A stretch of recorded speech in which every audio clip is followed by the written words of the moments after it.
Celsius, essential energy.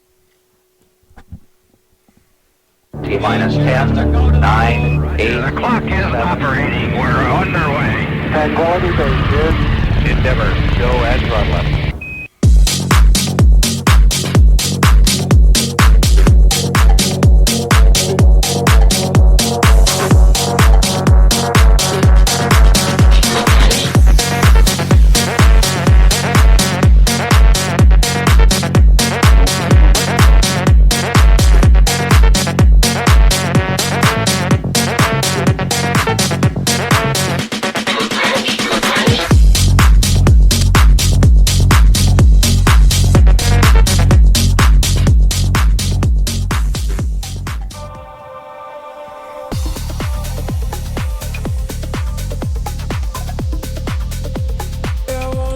Ladies and gentlemen, boys and girls, kids aged 8 to 80, welcome to the 2024 USCSA National Championships brought to you by Celsius.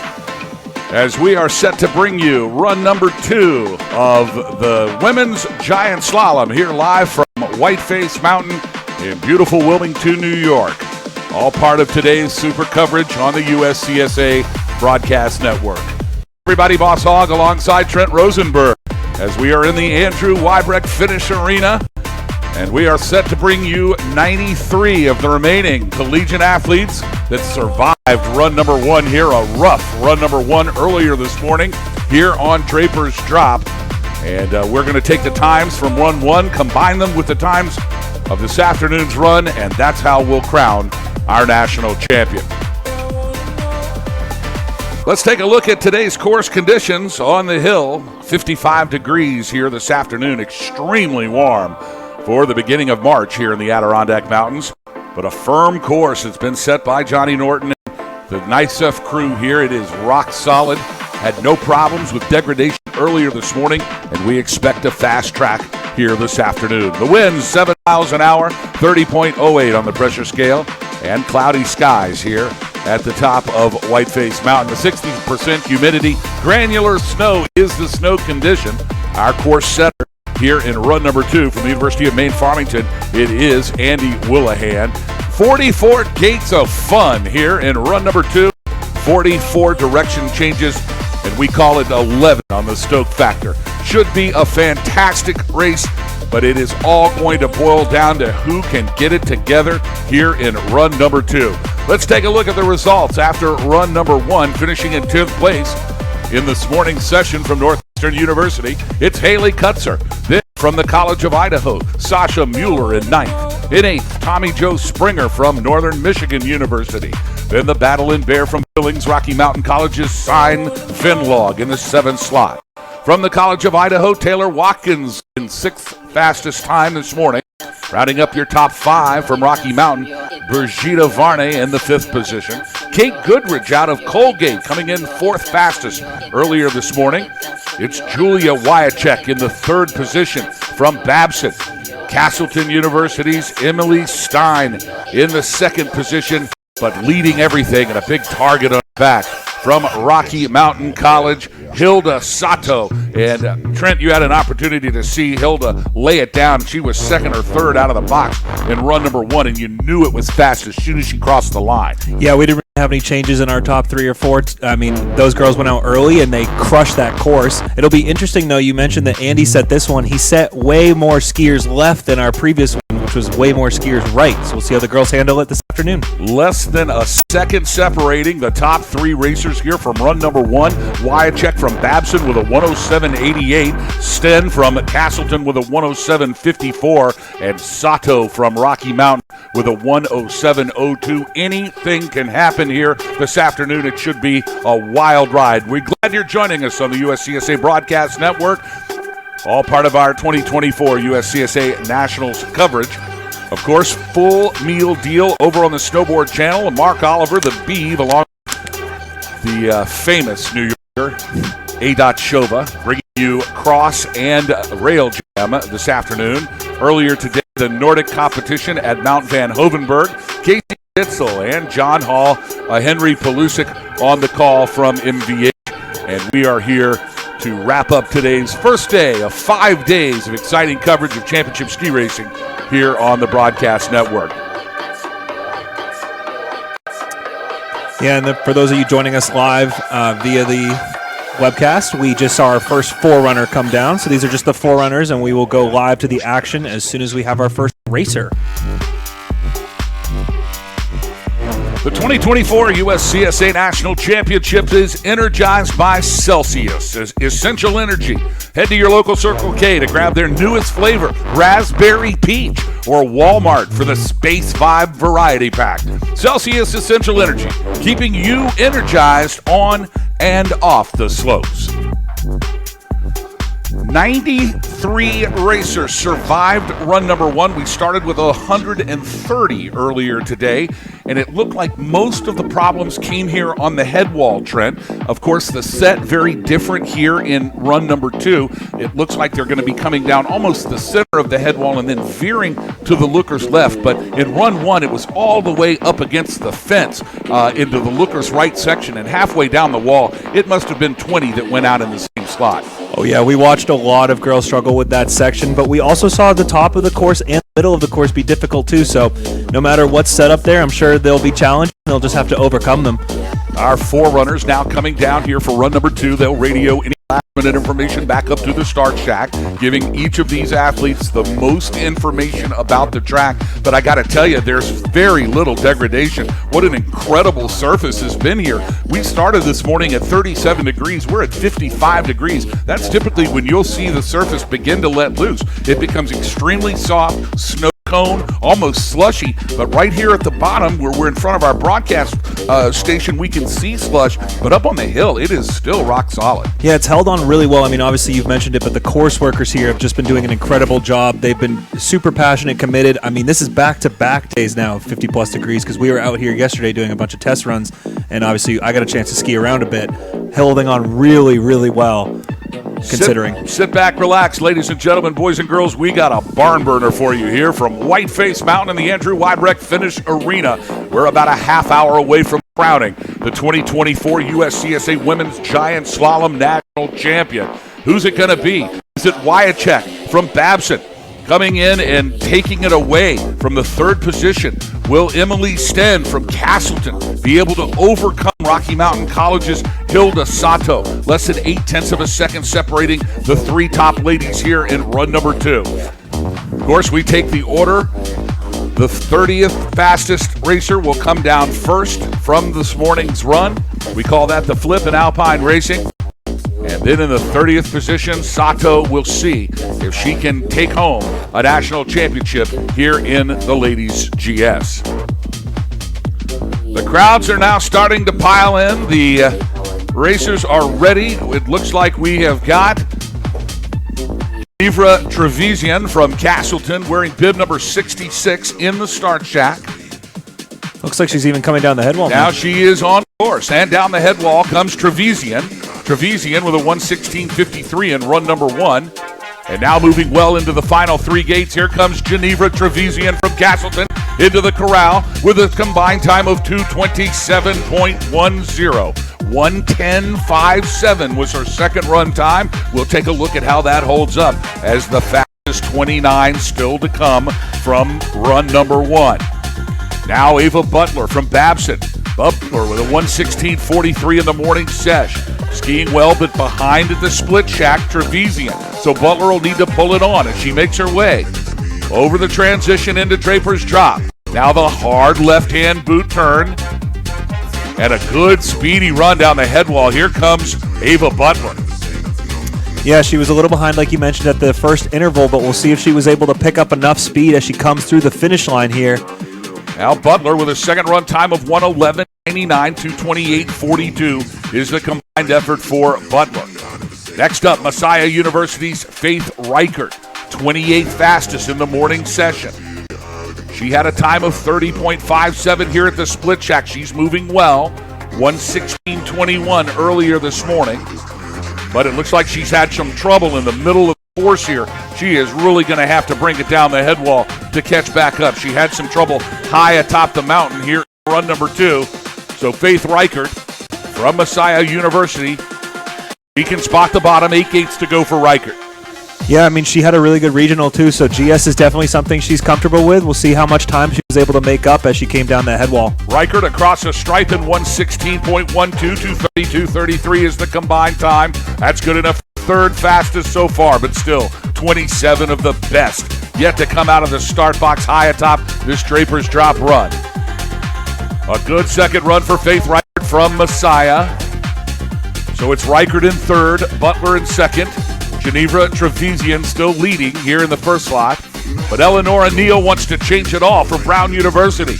She was 27th fastest here earlier today. 1:15.66 in the morning run, 3 gates to go. And Eleanor Neal with a clean second run and across the line 2:29.24 and a combined time. And that puts Neal into the third slot, sliding Reichert down. So it's still Trevesian, Butler, and Neal, your top 3 here in run number 2. Now we'll see Winter Johnson on course. Winter from St. Olaf. Yeah, had a good run for her this morning, a 1:15.51. She was just off the pace there at 2/100ths of a second at this first interval, and here she comes down the wall now. Keeping her speed, staying strong.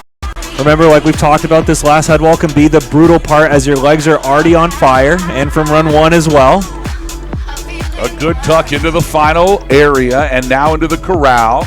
And that is Winter Johnson with a combined time of 2:28.69. That'll slide her into the third slot. So still Trevesian atop your leaderboard in the first position, followed by Ava Butler from Babson in second, and now St. Olaf's Winter Johnson in the third position.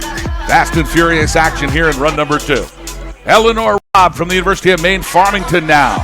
Out of the center section into the lower third, transitioning to the top of the drop. Here comes Eleanor Robb. Yeah, she had a really good split at the top there, so we'll see what she was able to hold on for speed. Looks like she might have gotten slightly behind on that blue gate as she comes down this head wall, but she's holding on well.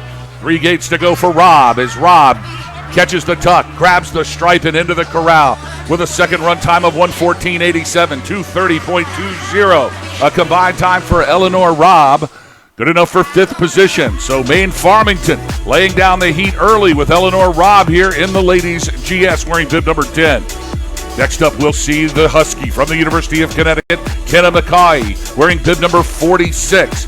McCaughey, 23rd fastest here in the morning session with a 1:15.15, and she's moving well. Now she comes down the head wall, 8 gates to go for McCaughey. Yeah, she stayed strong, but did look like she got a little late at that same blue gate. It seems to be giving some of these skiers trouble. They're just getting a little late there in the middle, and that's scrubbing a lot of speed as they come down through that finish line. No problem collecting herself, and into the corral it is Kenna McCaughey from the University of Connecticut, a combined time of 2:29.04. That's good enough for 4th position. So it's still Trevesian, Butler, and Johnson on your podium. But the fastest 24 still to come, including Casey Benjaminson from San Diego State University. Benjamin now into the transition as she makes her way to the top of the head wall. A good run for Benjaminson from San Diego State. Yeah, second in the Far West GS Regional. She had a really good split, and right behind her is Ainsley Kirk, too, who had an awesome split as well. We'll see how she handles this head wall, though. 6 gates to go. 6 gates to go for Benjaminson. Check that. Now into the finish corral is Casey Benjamin from San Diego State University with a combined time of 2:28.09, and that is fast. That'll roll her into the second slot. Casey Benjaminson now right behind Geneva Trevesian from Castleton in the second position. So a great second run for Casey Benjaminson. Meanwhile, Ainsley Kirk from Northern Michigan University. She makes her way over the head wall. Here she comes, 8 gates to go for Kirk. Yeah, a 2-second interval there at the gap, so she was flying through that first section, and it looks like she's maintained her speed really well. Stayed on top of all those gates, into the tuck.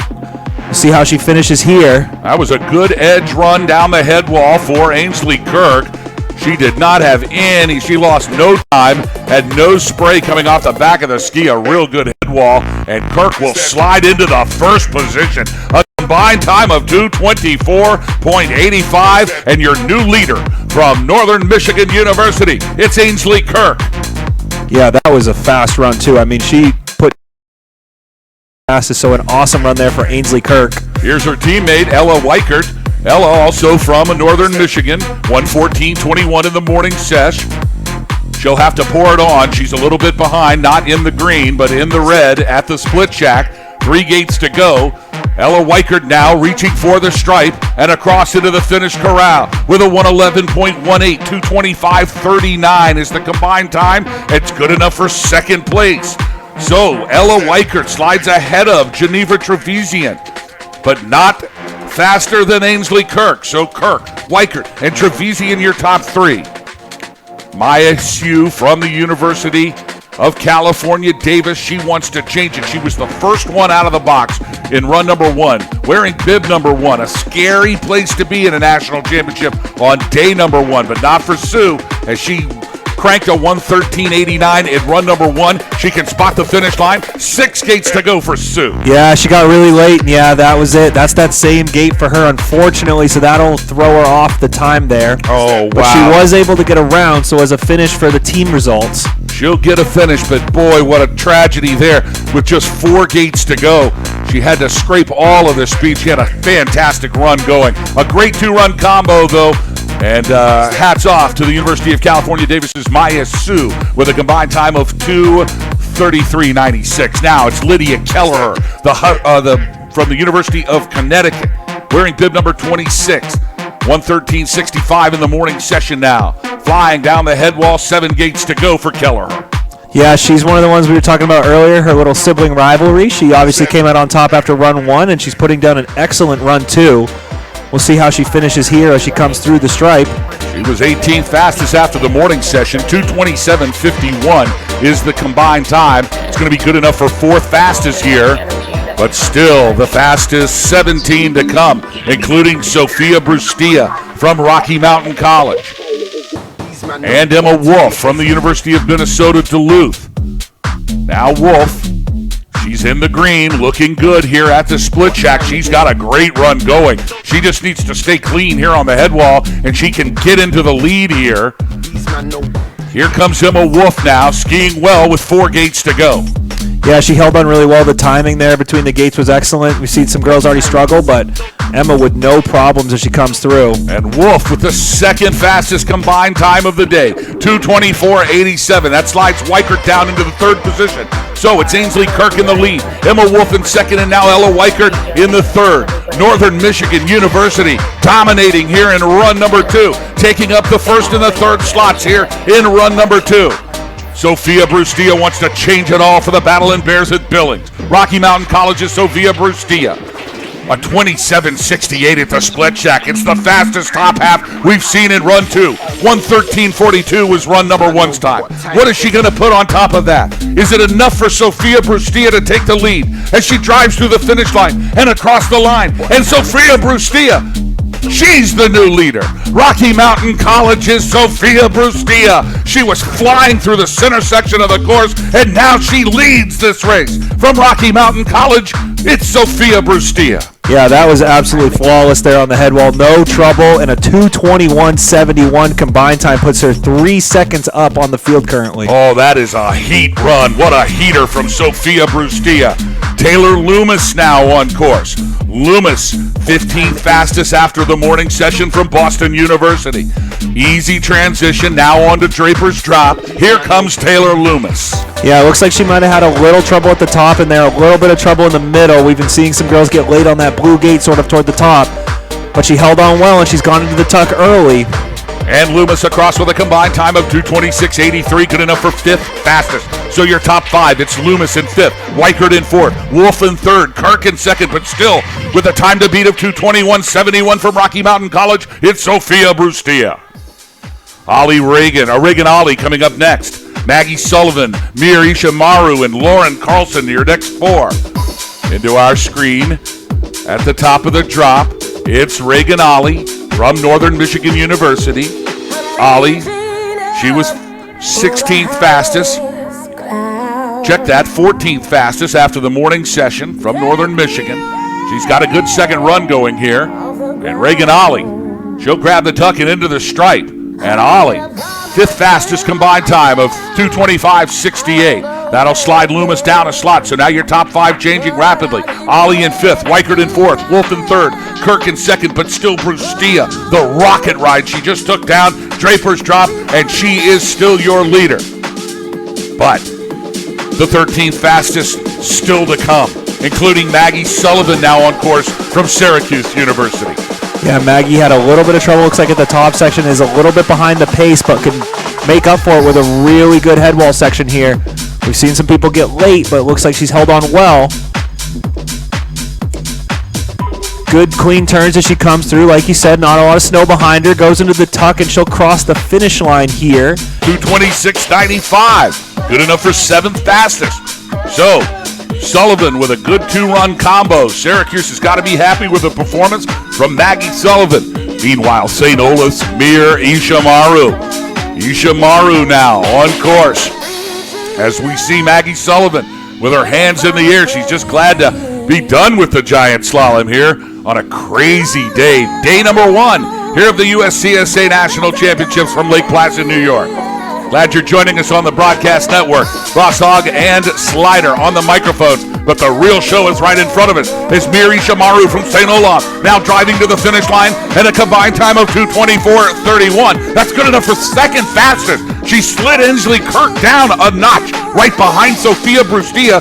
Mary Shamaru from St. Olaf. She laid down a rocket ride here in run number 2. She's got to be happy with that. Yeah, and I think she actually was a little late at the top there. She had a little bit more speed. Well, she's got energy here at the bottom. There's no doubt about that. Yeah, throwing the gritty for the crowd. Lauren Carlson now from the University of Michigan. The Big Blue with the Alpine program at Nationals after a long hiatus. And Carlson now skiing well down the head wall. She had a good split check. She is in actually a fast second run going here. 2 gates to go. We'll see what the final looks like as Lauren Carlson with the 2nd fastest combined time of 2:23.59. And that's going to slide Ishamaru down a slot. So a big shakeup in your top 5. It's Wolf in 5th, Kirk in 4th, Ishamaru in 3rd, Carlson in 2nd, but still your leader. 2:21.71. The time to beat. It belongs to Sophia Brustia from Rocky Mountain College. Here comes Kate Young from St. Olaf wearing bib number 9. Yeah, Kate Young had an excellent split, so we'll see if she's able to maintain that speed as she comes through the headwall section.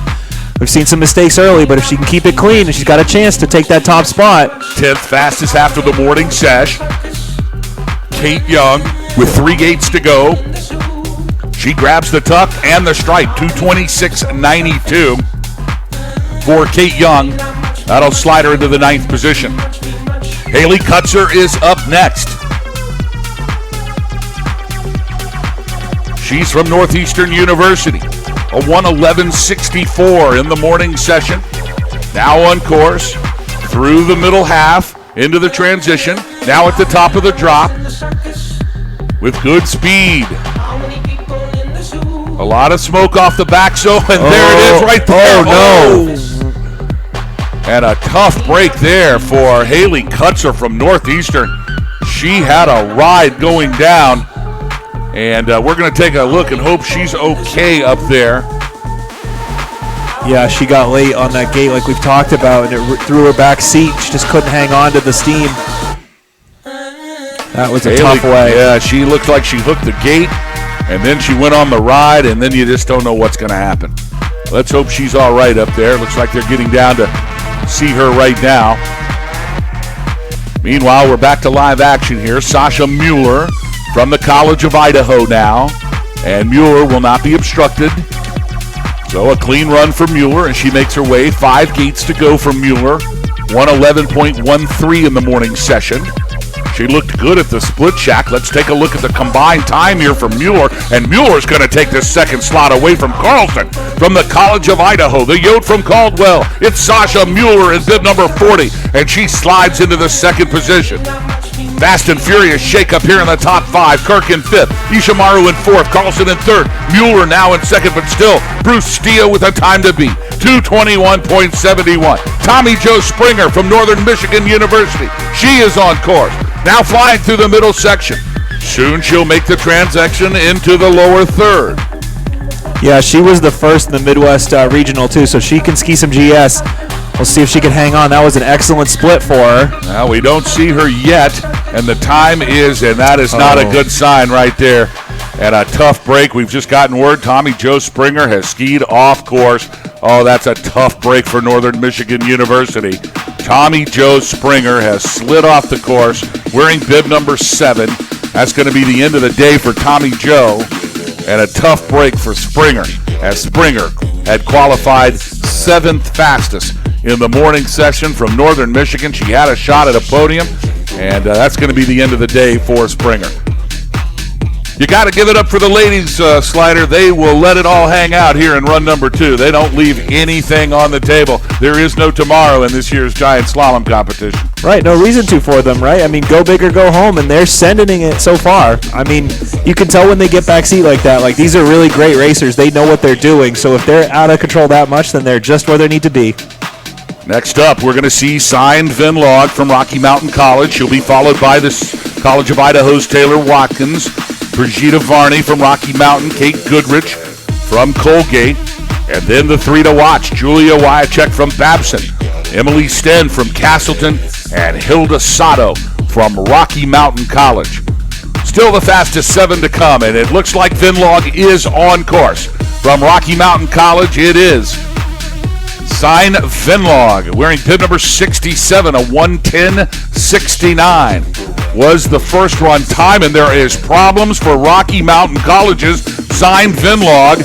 The clock continues to tick. We do not see her in our screen, and that means that could be the end of the day as we wait for the official word here from high atop the hill. We don't have camera coverage up at the top third, and we're waiting to see what has happened to Sign Vinlog, because Vinlog should be down the hill. Is that her right there? I think that is. There she is, but boy, something happened to Sign Vinlog from Rocky Mountain College. If it did, she's carrying a bunch of speed, so she must have really crushed it through that middle section. Vinlog now coming across the stripe. And it looked like we had some timing issues there, but in fact, it is an incredible run for Sign Vinlog. So bad on me for misunderstanding the data here. Either way, though, incredible run. Yeah, Vinlog is taking the lead here with a combined time of 2:19.71. That slides her teammate Sophia Brustia in the second position, and Sasha Mueller from the College of Idaho in third. So out of nowhere, the Battling Bears from Billings, Montana in the first and second position as Vinlog flying down the hill, and she has got something to be proud of, a 2:19.71. Just some confusion here in the timing system. And I was confused, it looks like. It's all good. It looks like Taylor Watkins, though, unfortunately, did DNF behind Vinlog. So, unfortunately, her day is done. So, Taylor Watkins from the College of Idaho will not be finishing the second run. Still the fastest 5 to come, including Brigitte Varney from Rocky Mountain, Kate Goodrich from Colgate. We'll see Babson's Julia Wyachek, Castleton's Emily Sten, and Rocky Mountain's Hilda Sato, the fastest 5 from this morning. They will now come down. Who's it going to be? What do you think? Slider, it's anybody's race here this afternoon. It sure is, but we've seen some really good skiing out of the middle of the pack today. Like, even in the first run, we saw some guys jump into the top 10 from the middle, so we'll see if anyone can maintain their lead. I mean, 2:19 is a good time to hold, but we'll see if that can get knocked off. Brigitte Varney from Rocky Mountain College, skiing for Jerry Wolf, the storied program out of Billings. I think Wolf, they had to buy 3 new trophy cases for Wolf. I mean, seriously, since he's been there, just an amazing performance for both the ladies and the men's teams. As we have a course hold here waiting on Brigitte Varney, she'll be followed by Kate Goodrich. Goodrich from Colgate. She had a fantastic regional championship and has brought the heat right again here this weekend at the national championships here in Lake Placid. Glad you're joining us on the broadcast network. We'll be here all week long. Of course, tomorrow the men, they come, the big dogs are ready to eat. GS action, 2 runs starting at 9:30 tomorrow morning here on the broadcast network. Then back with the ladies and the slalom competition on Thursday. We'll run the men's slalom on Friday And then on Super Saturday, it is the dual panel team slalom, one of the funnest events here at USCSA Nationals every single year, as we look forward to that on Saturday. So stay tuned. Meanwhile, back to live action here in run number 2 of the ladies giant slalom, and it is Brigitte Varney. Varney on course from Rocky Mountain College, now making her way out of the center section. She's got good speed in the transition. Now she's at the top of the head wall. 8 gates to go for Brigitte Varney. Yeah, it looked like she had a little bit of trouble there, but she held on. She got a little late maybe, but keeping her speed through this head wall section. 4 gates to go now for Varney as she flies towards the finish line, grabs the tuck, and she grabs the stripe. And Brigitte Varney has taken the lead. Ladies and gentlemen, Rocky Mountain College's Brigitte Varney, your new leader with a combined time of 2:18.04. And take a look at the leaderboard here. In your top 3 positions, it's Brustia, Finlog, and Varney, all from Rocky Mountain College. What a performance from Jerry Wolf's ladies team here in Alpine Racing today. Meanwhile, Katie Goodrich now across the oh no, Kate Goodrich has gone down. Kate Goodrich has gone down high atop the run. Goodrich, with the 4th fastest time in the morning session, has gone down and will not finish the race. What a tough break for Colgate's Kate Goodrich. Yeah, and she was the first place in the Mid-East GS division, so, good skier, really good GS skier, and we unfortunately don't get to see her come down through that second run. Oh, that is a terrible break for Kate Goodrich. She had such a great first run and a super strong end of the season in her regional championships. She brought the confidence here to Lake Placid, but it's going to have to wait for another day. A podium for Kate Goodrich here in the ladies giant slalom. It is the super trifecta for Rocky Mountain College. Currently on the leaderboard, Sophia Brustia, Sin Weinlog, and Brigitte Varney, all in your top 3 positions. And if it's not enough, Hilda Sato is still to come. Yeah, I mean, Rocky Mountain for the team competition now is looking very strong, right? Especially with only 3 of the top 30 here in the flip coming, but 9 times out of 10, when you take the top 3 positions in the ski race, you win the team competition. Yeah, so they're in good shape for it, for sure. They've prepared themselves well. Yeah, they always always have to build do. one more trophy case. Well, it is like a big family over there in Billings, Montana. Coach Jerry Wolf and Tara, his wife, she is the team mom. And they bring these kids in, and they really treat them like they're their kids. And they have lifelong relationships with all of these people. They had a reunion a year back, and they had kids that came from 20 years ago that wanted to be a part of the reunion for the Rocky Mountain team. And it's just really wonderful to see what they have done in Billings. Hats off to Jerry and Tara Wolf. Meanwhile, back to live action now. Julia Wyachek. She was so late that she couldn't hold it, so she actually almost skied off the course. She will continue, but all the speed will be gone on that one. Oh, what a tough break for Wyachek. Wyachek from a family of racers. Victor, Lucas, Julia, they all are fantastic champions. And a big round of applause here for Julia Wyachek, finishing 3rd fastest after the morning session, and a tough break here in run number 2, but that's ski racing. And we're going to see great things from Julia Wyachek, not only on the ski hill, but in life itself. Congratulations to Babson's Julia Wyachek, a great 2:24.02 and a super USCSA National Championship here in the ladies GS. Now back to live action. It's Castleton University's Emily Sten. Sten wearing bib number 8, and she's the fastest at the split shack. 107.54 is the time she's working off here in run number 1, and she is flying through the center section. Yeah, we're waiting to catch her here on our camera, but she was having a great run to start. Let's take a look now as Emily Sten now moving through the center section, and good speed over the transition. She's at the top of the wall now. She'll be able to see the bottom. 8 gates to go. It's Emily Sten driving for a national championship. Here she comes down the head wall. Yeah, she's held on really well, not been late at all, kept all of her speed. Great run from her so far. We'll see if she can finish this off and move into first place. Emily Sten does! Your new leader from Castleton University in the fastest second run time, 108.31. A combined time of 2:15.85. And high atop the leaderboard from Castleton, it's Emily Sten. Is it going to be the day for Emily Sten? Is it her day today? We're going to find out, because there's one racer to come. It's Hilda Sato.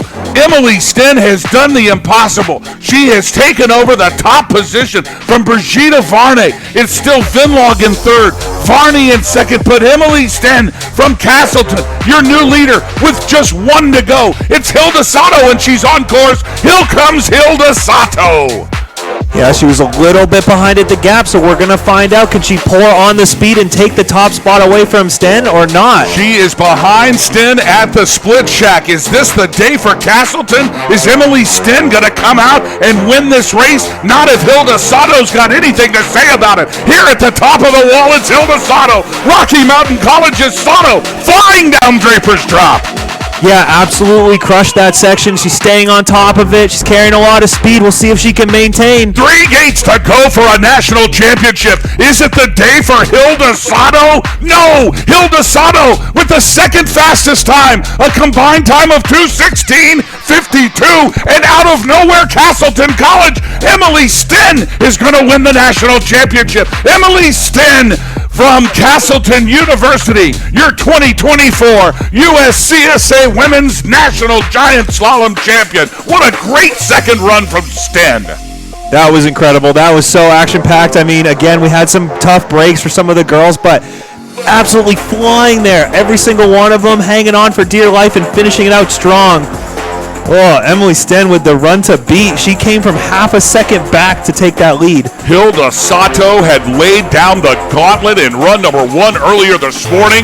Sten skied a little more conservatively, but she let it all hang out here in run number 2. Not a single mistake, not in any section of this course. Sten had to ski it perfectly to get ahead of Sato. Sato with a great second run time, but take a look at the second run differentials. Sato with a 109.50 in run number 2. Sten with a 108.31 in run number 2. An incredible performance here this afternoon. And boy, the awards will be given out tonight, and the Castleton University team will have something to celebrate as they will bring home the first national championship award for Emily Sten from Castleton. She is your 2024 GS Ladies Champion. Congratulations. The day belongs to Emily Sten from Castleton University. Yeah, that was an incredible race. It was super fun to watch. I hope you keep that same excitement for the awards tonight, but I know you will. Wow. Why we love to do this. We get to see exciting championship racing just like that, and they did not disappoint. Rocky Mountain College with the second fastest, third fastest, fourth fastest, and fifth fastest time. There's no doubt who's going to win the national championship in the team competition here. Rocky Mountain College with an incredible performance. But Emily Sten, she is the one we will celebrate tonight as she'll stand high atop the awards podium in Lake Placid to receive her national championship award. Congratulations, Emily Sten from Castleton, your 2024 GS champion. Next up, from the University of British Columbia, it's Nina Stain. Nina Stain is our adaptive athlete wearing bib number 34. Nina skied a great run number 1 earlier today. Nina is vision impaired from the University of British Columbia, so she skis with a vision assistant, someone who skis in front of her and tells her where to ski. She's not allowed to touch her. She's not allowed to hold her or guide her in any way physically. And imagine that. Imagine how difficult it would be. Well, I imagine how difficult it is just to make the gates. Right. And I'm not vision impaired. And what an impressive run she showed us earlier this morning. She is now live on course and should be coming through the center section momentarily. Yeah, we get a good chance at Sunday River to work with the main adaptive program, and obviously just watching all of the adaptive athletes compete is incredible. And then to be here at a USCSA National Championship and do it in front of everyone and for everyone is an incredible feat. So hats off to her for sure. One of our friends at the USCSA, Paul Rosapal, highly involved in the U.S. Paralympic movement. One of the coaches of the United States Paralympic Olympic team, has been for a number of years now. He started off here at the USCSA. It's great to see how the Olympic movement has moved the adaptive competitions into the spotlight, much like the non-adaptive athletes. They run the 2-week program for the Olympics and then immediately following another 2-week program for the Paralympics. Great to see Nina Stain here from the University of British Columbia as she makes her way to the top of the drop. As you can see, her guide is in front of her. And this is the first adaptive competitor we've had here at the USCSA National Championships, and it's so great that we can combine her into this competition as well. Nina Stain now with 4 gates to go, having good speed into the final section, making her way into the finish corral and across the finish line from the University of British Columbia. Let's hear it for Nina Stain, wearing bib number 34. Yeah, and she's only a freshman too, so we'll probably see years and years of Nina Stain, and she said that she hopes to take skiing more seriously next season, so I can only hope that we'll see her improvement and everyone will watch her get better throughout the years. For the last decade, the University of British Columbia's Mike Bisnair has been my hero. Boss Hogg loves Mike Bisnair, but I think I might have just found a new hero from the University of British Columbia. Nina Stain at bib number 34 with a fantastic run here in the USCSA National Championships. Now from the College of Idaho, Isabel Gustafson wearing bib number 95. She's on course. Gustafson will be followed by Holly Grislak from Michigan Tech University. Jordan Flood from California San Diego will be after Grislak. Then we'll see Sophie Pirondini, Riley Raymond, and Ines Juguet. Your next 5 out of the box. Meanwhile, here on Draper's Drop, it's Isabel Gustafson. Yeah, Isabel Gustafson again out of the College of Idaho. Hometown of Karlstad, so overseas for sure. Good run for her, though, as she comes through. A combined time of 2:3:196 moves her into 25th place. Good 2-run combo for the College of Idaho's Gustafson. Yeah, and like you mentioned, Holly Grislak now on course, followed by Jordan Flood at the University of California San Diego version, so not to be confused. But again, yeah, Holly Grislak, a freshman out of Ada, Missouri, for skis at Mount Ripley, and her first time here at the National Championships. Well, I think we're going to see a lot more of this little girl. Michigan Tech University's Holly Grislak. She's going to string 2 good runs here together in her first national championship. Just a freshman, you say? Yep. And across the line with a combined time of 2:36:56. Good enough for 28th fastest here this morning. So I'll tell you something. When they come as freshmen, by the time they're seniors, you see improvement like no other. That's a name to look after in bib number 33. Holly Grislak from Michigan Technical University, finishing in the 28th position so far. Now from the University of California, San Diego, Jordan Flood. Flood through the center section across the transition, and now down Draper's Drop comes Flood. Yeah, Flood again from University of California, San Diego. Her second time here at the National Championships from San Mateo, California. Skis out of Sugar Bowl. Good run for her so far, though, and she'll finish with a good time of 2:3:8:88, moving her into 29th place. Right behind her is Sophie Pirondini out of Syracuse University. Pirondini, 1:17:74 in the morning session, wearing bib number 59. A bit of a bumpy ride as she made her way out of the transition. As we said earlier this morning, that top of the drop is kind of difficult, as it is not only a direction change, moving hard to the right, that's left boot stuff for the skiers, but it's also an elevation change. When you put those two things together, it creates a fall away, and you have fewer options when the snow is set up like that. Yeah, I think sometimes for our viewers online, it's hard to see that transition in the snow, but for us live, you can really see it start to fall away from the athlete, and if they get late or look late, a lot of times that's due to the surface coming out from under them. Sophie Pirondini with a great run from Syracuse University, wearing bib number 59. 2:36:15 is the combined time for Sophie Pirondini. Now Riley Raymond from Colgate. 1:17:79 in the morning session. Good first conservative run. But now letting it all hang out as she makes her way and picks up speed down the head wall. 5 gates to go for Raymond.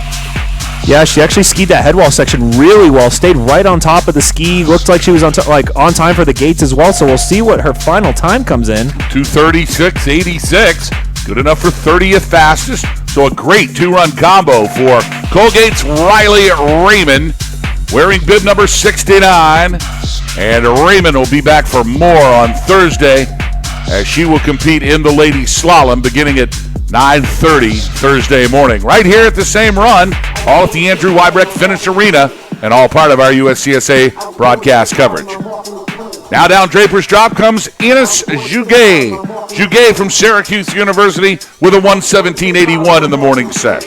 Yeah, and she's having a great run. Again, some of these skiers after the flip have really skied the head wall well, had a bunch of speed there, and she actually will move herself into 27th place with a 2:33.37 as a final time for Ines Jouguet.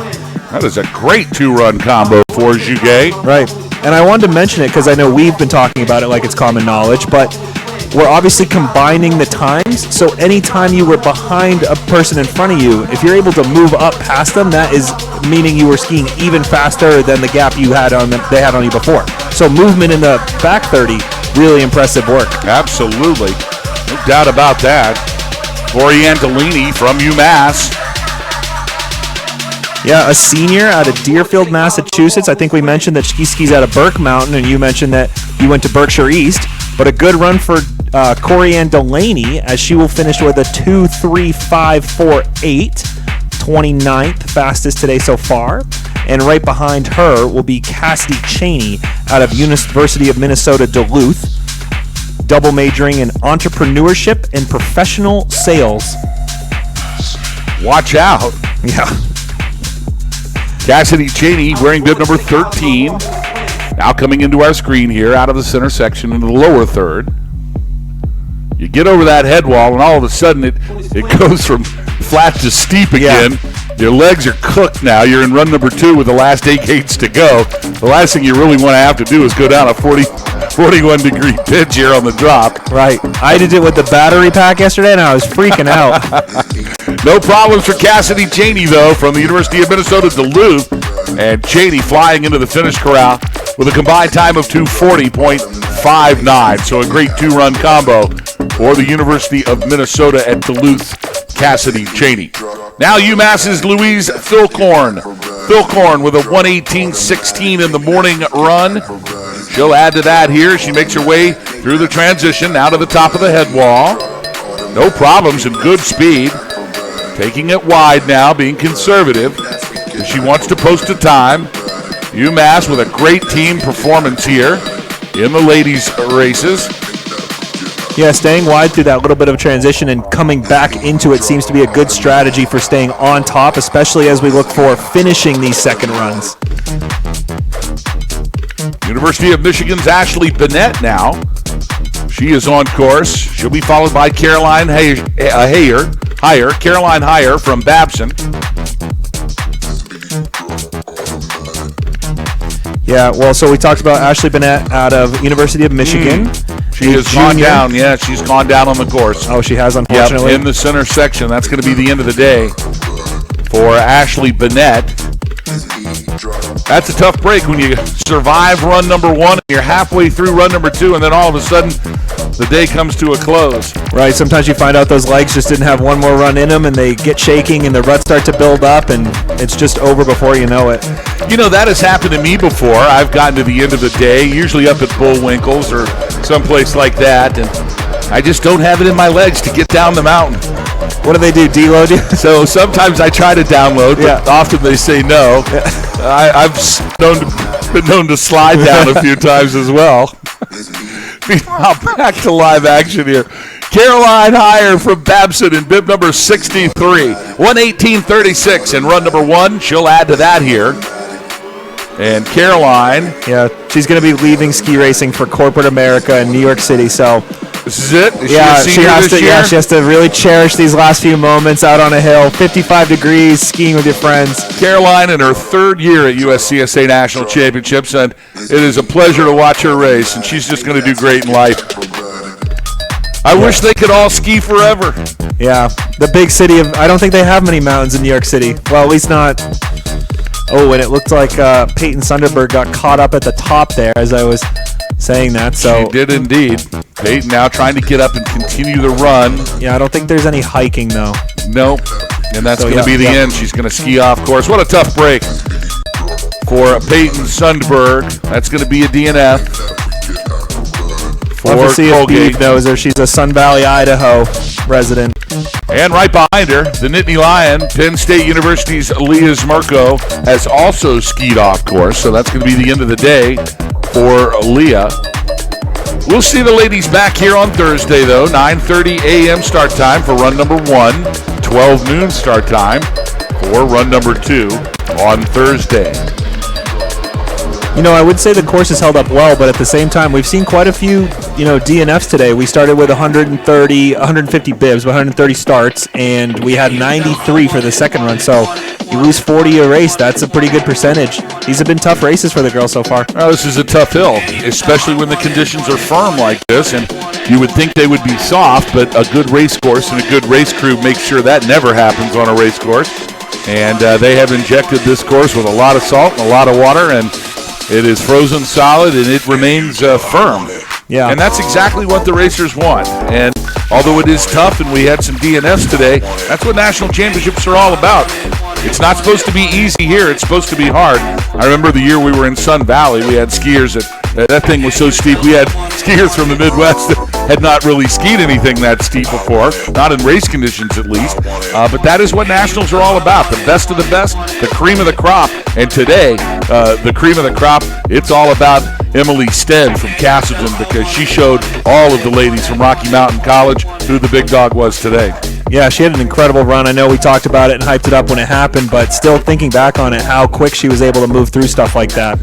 Stay tuned. Coming up at 4:45 this afternoon on the USCSA Extra Channel, it is the Podium Awards live from downtown Lake Placid in the Convention Center. If you're here with us in the venue, we invite you. It is fantastic fun, and boy, to watch the athletes receive the hardware is like nothing else. We hope you'll join us later on today as we will hand out the hardware for this race as well. Back to live action, Chloe Brush from UMass coming down the head wall. 6 skates to go for Brush. Yeah, Chloe Brush, a senior in majoring in sport management, skiing out of Wachusett Mountain. But a good run for her here as she'll come through the stripe. A 2:40.97 as a combined time. Puts her into 37th overall. And then right behind her is Riley Lohman and Megan Powers, so from Hamilton and Northeastern University, respectively. I like the UMass speed suits. You do? Yeah. You're a big fan? Yeah. I think that color combo is really nice. And my favorite speed suits, of course, belong to the Hobart William Smith team. Remember those hideously ugly brown and gold and purple and orange? They had like 9 different colors. It was the ugliest ski suit I ever saw. I loved it. And then, But you knew who it was. Well, you knew who it was. And when they retired that speed suit and went to nicer looking speed suits, they gave me one, and I own one, actually. That's amazing. So I have it. Because you commented on it I enough. did, Yeah. all the time, actually. Megan Powers from Northeastern University is a DNF. That was Riley Loftman from Hamilton College. Riley in bib number 58. A combined time of 2:39.58. And Loftman's got to be happy with that 2-run performance. We lost Megan Powers from Northeastern University. She slid out halfway through. And here comes the love for Riley Loftman.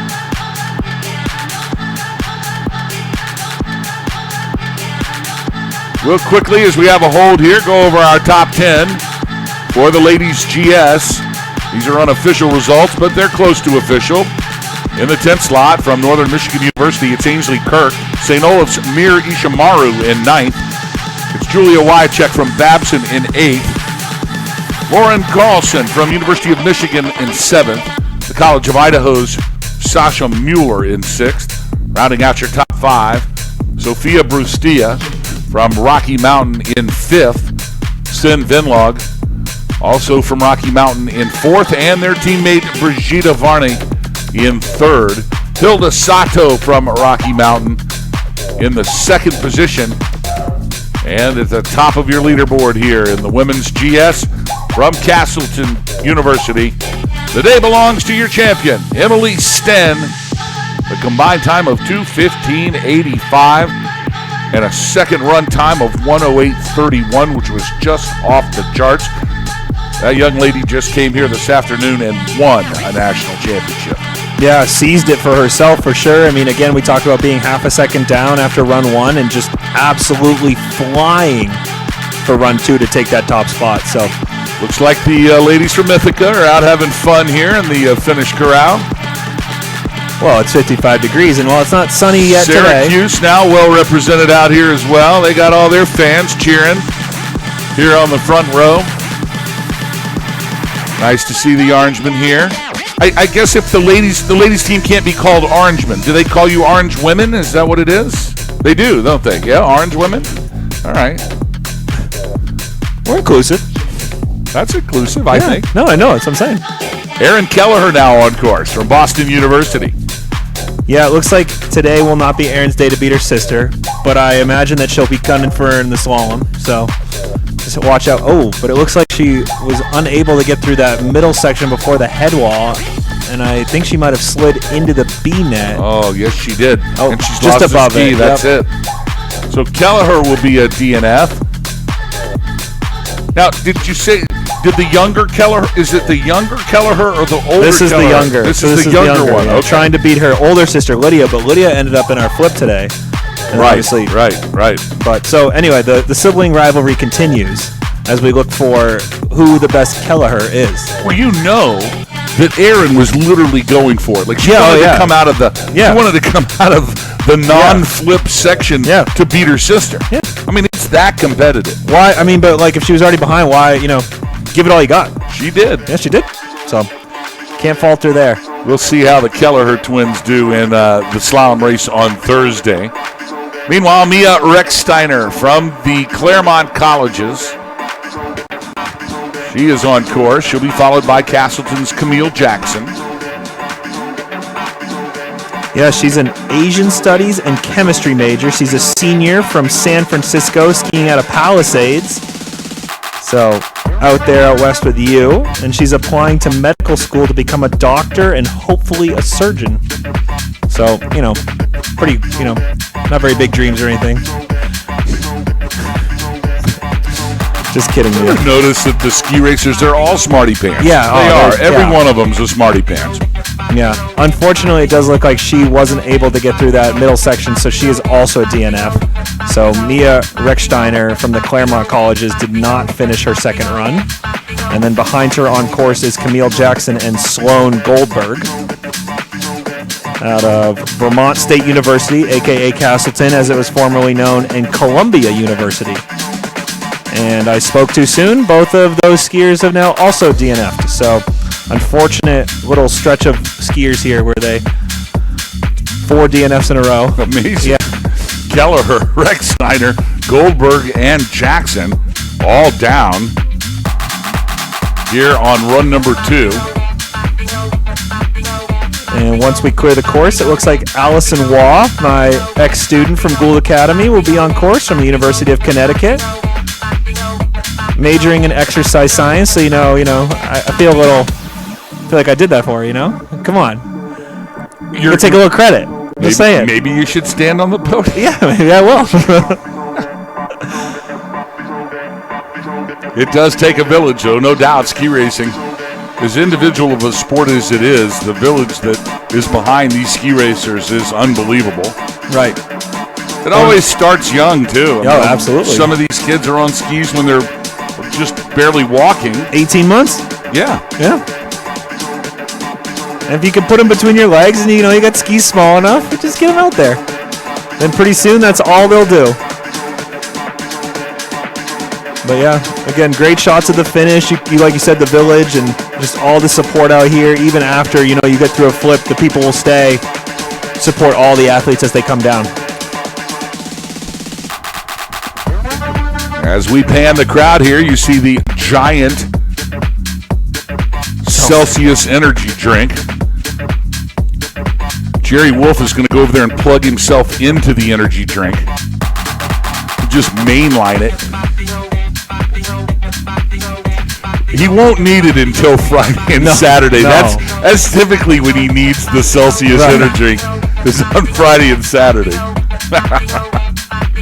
Allison did put on her bio, too, that she was going to head up to her own Arctics of Maine and freeze because Whiteface wasn't cold enough.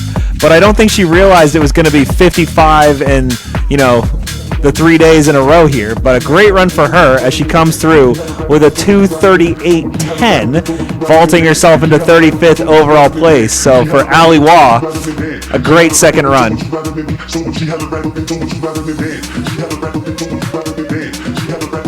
Allison Waugh, well-trained. Yes, well-trained. I don't know. Does she agree? You think she'll agree with that? Oh, yeah. You think so? Yeah. I mean, do any of your athletes... So I probably need to share with our television audience that Slider, Trent Rosenberg, is also the head strength coach at Gould Academy. And he coaches elite athletes in the weight room and through conditioning and cardiovascular and running and all the things that they do to get in shape to do their sport. He doesn't coach them. That's what coaches are for. Right. But he prepares them in such a way that they can survive really the rigors of skiing, which are, as you can see, it's a difficult sport. It's not easy to do this, especially after you've done it twice in a day. You're on your 89th gate, and you're coming down Draper's Drop. And if you haven't been conditioned correctly, you're going to feel it, and it's going to cost you time. In fact, I think it's one of the most important parts of the whole gig. Yeah, it's become way bigger recently too. Like where skiers are really starting to understand the importance of the weight room, especially in the off-season training. When you get on hill and have that time, you develop those muscles. But outside of it, not doing things to keep yourself active could be really big. So as you're seeing girls, get fatigued, or even guys tomorrow, those are parts where we would try to focus on making them better and more prepared for the next season. These are certainly things that I think in the past have been really exclusive to ski academies, but now it's widening out to where there are kids from all over. The kids that are just going to college and skiing and didn't come from a ski academy, they too are understanding the importance of this physical conditioning. Absolutely, for sure. And just to catch us up on live action really briefly, we did have 2 DNFs from Carolyn Mole and now Maeve Fisk-Mercer.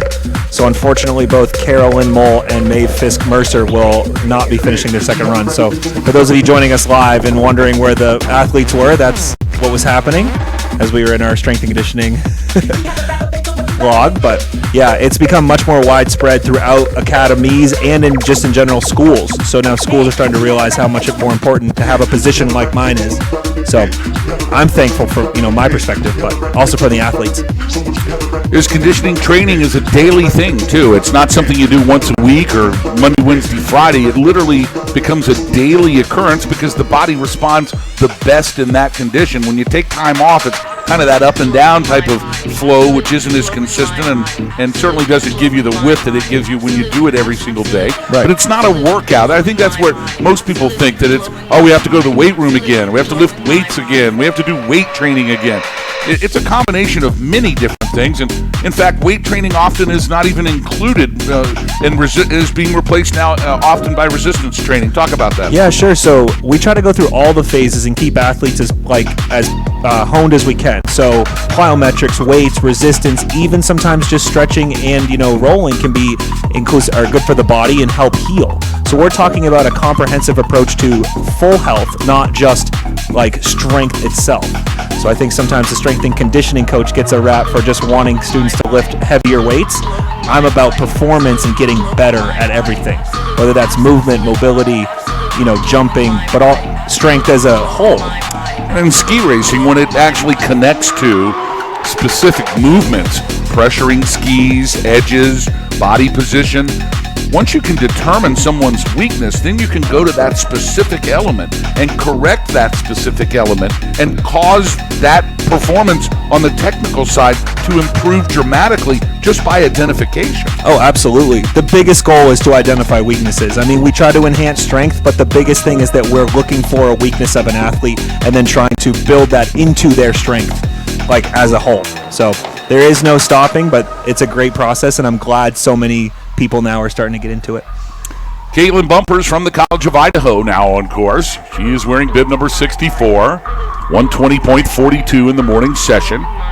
She'll be coming through the center section momentarily. She'll be followed by Colgate Sophie Brown as we bring you coverage here of run number 2 from Whiteface Mountain in beautiful Lake Placid, New York. 44 years ago this week, the miracle on ice took place as the United States defeated Russia, went on and win the gold medal. Herb Brooks, the coach. Mike Urizioni. Great historic town and an historic event. Ingemar Stenmark owned this mountain during those games. And Caitlin Bumpers now from the College of Idaho. She owns the finish line. Yeah. With a combined time of 2:43.43. It's a good two-run combo from the Yote from Caldwell. Yeah, Caitlin's home mountain is Buck Hill, and I don't know if you know who else came out of Buck Hill. I know Buck Hill now. Yes, sir. That's Minnesota, isn't it? It is, but you know who else skied there? Who? Lindsey Vaughn. Oh, yeah, that's right. Although they claim she's from Vail. Yeah. But she started at Buck Hill, didn't she? Yeah, well, that's what Caitlin knows. Of course she does. Tough break for Sophie Brown now. Sophie Brown looks like she's gone down. She has indeed. That is a tough break for Colgate's Sophie Brown. She had a good two-run combo going, wearing bib number 90, 120.62 in the morning session. And just had a little tough time on that transition. Again, it's hard to see on our video screen here. But at the top of the wall there, not only are they changing directions, but it changes the pitch. And it's relatively flat coming through that center section. Then all of a sudden, the whole floor just drops out from underneath you at the same time that you're pressuring that left boot to make that right-hand turn to get around to the center of the track. And it's tricky. It really is tricky, especially when it's firm. Right, and if you end up leaning back or leaning in even just a little bit too much, the skis will either go out from under you or you'll slide into your hip, and that's what we're seeing from a lot of these athletes is that they're getting into that back seat or they're getting too far out in front of themselves and ending up in falling off the course or just, wiping out a little bit there. So, Bea Mick from the University of British Columbia. Now into the finish corral. Mick with a second run time of 125.72. 246.83, a combined effort for British Columbia's Bea Mick. Yeah, and following behind her as we look like we're in a pause, but Sarah Ackerstrom from Rocky Mountain College and Kristen Gressla from the University of Michigan will be behind her, followed then by Lily Waldman from the Claremont Colleges. So 3 skiers to keep in mind as we move forward here with our second run. Just a quick rundown of your top 10 here for the ladies GS. In 10th, it's Ansley Kirk, Mira Shamaru in 9th, Julia Wycheck in 8th, Lauren Coulson in 7th, Sasha Mueller in 6th. Rounding out your top 5, it is Sophia Brustia in 5th, Sin Vinlog in 4th, Brigitte Varney in 3rd, Hilda Sato in 2nd, and your 2024 USCSA Ladies Giant Slalom National Champion, it's Emily Sten. Got to be happy with any of those positions, anything on the podium of a USCSA National Championship.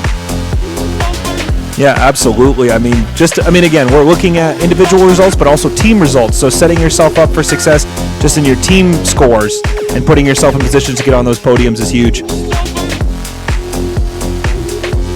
Looks like we did have Abigail Miller, too, join the course, so from Cornell. So good run for her so far as we'll try to catch her at the midway point. Here she comes out of this section to the transition out of the lower third.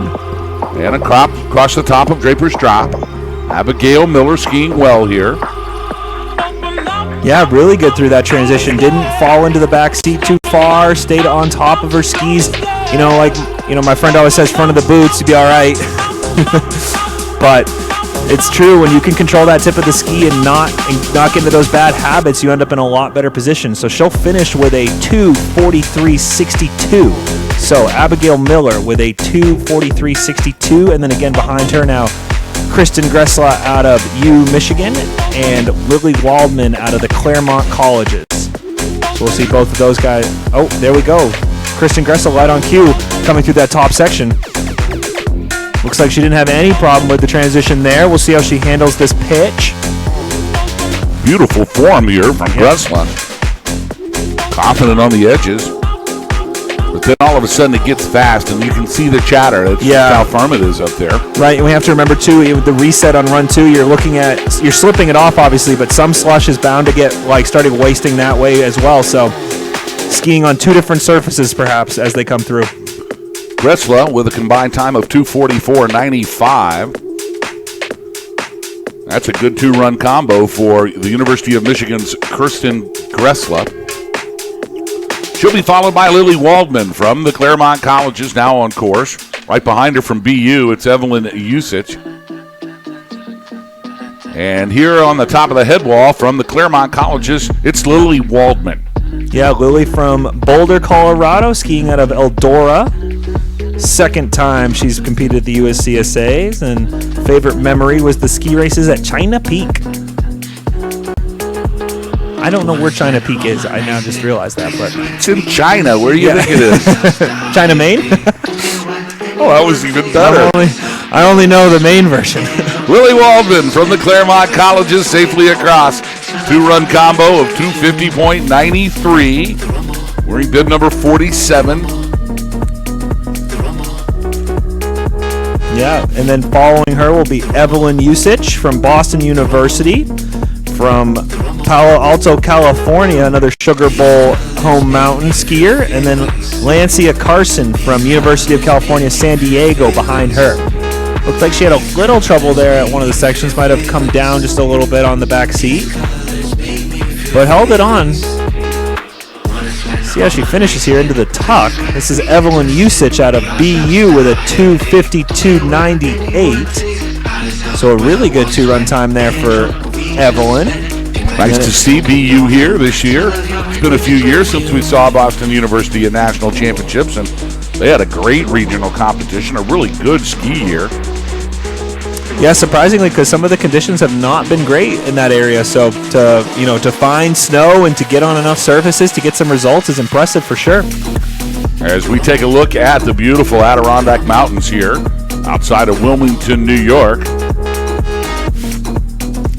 It was a variable day. We started out with actually a beautiful sunrise and kind of a cloudless morning, and the clouds began to roll in a little bit later. Just about lunchtime, had a few more clouds, but no precipitation. It's been dry all day. Right, which is good because they were calling for maybe some patches of rain, and then obviously tomorrow maybe looking at a larger rain storm. So we'll hope that passes us by and we can get a good day of racing in, but always on our toes here up at Whiteface. It does look like Lancia Carson unfortunately did not finish her second run, so we have moved on to Rowan Greenberg out of Northeastern University. She looked like she was coming through that section and then maybe had some trouble at the head wall as well. She would be a sophomore from Jamaica, Vermont, skiing out of Stratton. And that's Rowan Greenberg, who is now unfortunately also qualified as a DNF. So we did see her get through that middle section, I think, but then couldn't handle the transition into the pitch, which means that Cassidy Gillis out of University of California, Davis will be our next racer. A home mountain of Monarch Mountain from Salida, Colorado. Salida, Colorado. Salida. Who was that? Cassidy Gillis? Cassidy Gillis. I want to talk to Cassidy. You been there? We're looking for property in Salida, Colorado right now, as a matter of fact. Maybe she knows a good realtor. So the Monarch Mountain is this cute little mountain up that nobody goes to. It's high at 11,000, 12,000 feet. Few have heard about it. Yeah. It's kind of 2 hours away from everything. Perfect. My kind of place, exactly. And isn't that interesting? I'm going to have to have a little chat with University of California Davis's Cassidy Gillis. Yeah, Cassidy, you can come find Boss at the award ceremony and give him a little I just want to know about Salida, Colorado is what I want to know about. And Monarch Mountain, we're very interested in that. Very. Congratulations to her. Good two-run combo for Cassidy. Louise Sharon now from the University of Minnesota Duluth on the head wall. She's got 5 gates to go, and she'll be followed by the University of Maine Farmington's Lauren Kesson. Meanwhile, now here at the finish line. Oh, no. And she comes sailing across the finish line. Count it. It's just count it. Count it. She has no equipment. She's P1 time. Count it. Just walk off. That's all you do. Yeah. It's a mic drop. It's a walkout. It's a straight up mic drop is what it is. Throw the poles. Yeah. Just walk down. Walk down with your arms in the air, sister. You did it. That's it right there. Now that is the finish of the day, ladies and gentlemen. We have not seen that. The finish of the day belongs to Louise Sharon from the University of Minnesota Duluth in the in the final gate of a 2-run national championship. And that's Again, I'm voting for the count it. It's an and one on that one for me. That is how hard these ski racers are working. They want it that bad that they are going for it literally in the last gate. Lauren Kesson now from Maine Farmington across the line in a 249.70. And that's actually a good 2-run combo for Lauren. That's going to put her in the 44th position. And she is the improvement that we've seen out of Kesson over this ski season. It's just amazing. That is, I think, a direct product of Andy Willihan, who's just done nothing but light that team on fire with his knowledge and his passion and what he knows, and more importantly, his connection to the young people is fantastic. So congratulations to Coach Willihan and to Lauren. Go ahead. Like we said, great course set from him in the second run. So this is, again, Coach Willihan's product. So as you're seeing it, know that that's what he did. Keely Podosa now from Stanford. She has arrived here in the finish corral, 2:58.26, a combined time. Great to see Stanford out here again today and a championship ladies team.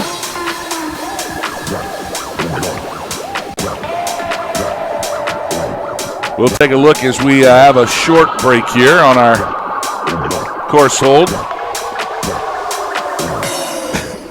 Yeah, Keely wants to catch us next year. She said, catch me back next year. So. Grace Mahmood from the University of Maine Farmington. She's on deck. She'll be followed by the Cavalier from the UVA, but that's Bori Kim. Kayla Vandecovering from the College of Idaho will be after Bori. Then we'll see Megan Stein, Susanna Serrano, Julian Hahn, Alexandra Griffin, Isabella Pelkey, and Ilsa Bastians. Your next 6. Yeah, and we're coming into sort of the 70-ish range here on our bib starts. Again, we had 93 that qualified for a second round today, so the back half of our second run pack here.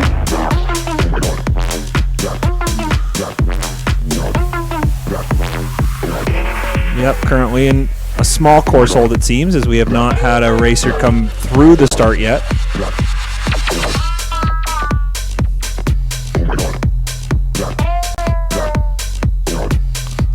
Still plenty of time, ladies and gentlemen, to make your way up here to the beautiful town of Lake Placid, New York. If you're anywhere near the tri-state area here, we'll be at it all week long.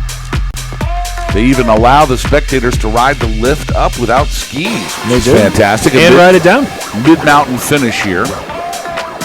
It does look like we have racers on course, though. Again, boss, we have Grace Mahmood now from UMF, who has started her second run. So we'll catch her at that middle section and then all the way through the Draper's Drop section as well. And again, you can check out any of our live programming today. We got a bunch of stuff going on. Mount Van Hovenberg Nordic. We got a rail jam. We have a snowboard cross, skier cross going. ADOT, the Beeve, JHP, the champion. You know, it's a big day when ADOT Shova's in the house. Yeah, obviously, if Shova can make it back. Shova's here. His wife's going to have a baby in 6 weeks. Yeah, the father-to-be. He has a full-time job at the hospital. He had to lie to get the time off. He did. I think he lied. And we're throwing him under the bus. Yeah, here of course, because they're listening to him right now. The lie's getting ready to come to an end. I hope it doesn't get him fired. He needs that job. Yeah, pension. His wife's going to get really upset if he does. Yeah. Grace Mahmood from the University of Maine Farmington. She clocks 2 together, 2:52.41, wearing bib 77. Look, that's the lucky 7 bib. That's why she got so lucky. That's exactly why she's so lucky. It's because she did bib 77. Right. Eyes wide as she finished. Don't worry, it's no white nitro, so, you know. You know they all love to ski Sugarloaf more than Sunday River, though. Oh, you know that, right? UMF, easy. I mean, they're closer to Sugarloaf, first of all. Although it really is about 6 one way, half a dozen the other, isn't it? Yeah, it's pretty close, actually. Can you even homologate a giant slalom at Sunday River? Do you have enough vertical for that? Oh, yeah. Oh, you can? Oh, from the top of T2? You even homologate a GS at Sunday River? We can do whatever we want. We got a T-bar, you know? You guys have this Alpine thing now that Dana's put in there. Yes, the igloo. Oh my gosh! You can party at the igloo. I want to go to the igloo. I do want to melt it though. I want to bring you to the igloo. I just feel like that would be your vibe. Oh, I would live in that thing. I'd never come out. In fact, I'd put the doors in and I'd say, nobody else in here. I own the igloo. Yeah. Quickly checking in, it seems that Bori Kim has unfortunately not finished her second run, and so that leaves Kayla Vanda Covering on the course for us. Yeah, that igloo is it's the same music you're playing now, but just like amp it up another like 10 beats per minute, and don't put any words in it. And that's just what you get 24/7. That's why I would live in there. 250 hours on the playlist of just house music, of great it's not house even music. house, it's just disc. It's just like, straight up, yeah, techno. Straight up techno. Yeah. And there's no break. You can't get away from it. Looks like Kayla Vanda Covering coming through our middle section and then going on to the head wall. College of Idaho, a senior from Portland. There you go. Mount Hood as a home mountain. That's a good third championship here for Kayla. She's making her way through the head wall section, staying right on top. Good skiing, probably from the Mount Hood origins. That's probably why. Coming all the way through, holding the tuck toward the end, and we'll finish with a combined time of 2:56.87 for Kayla Vanda Covering. Kayla from Portland. That's where Boss Hog lives. It's not too far to Caldwell.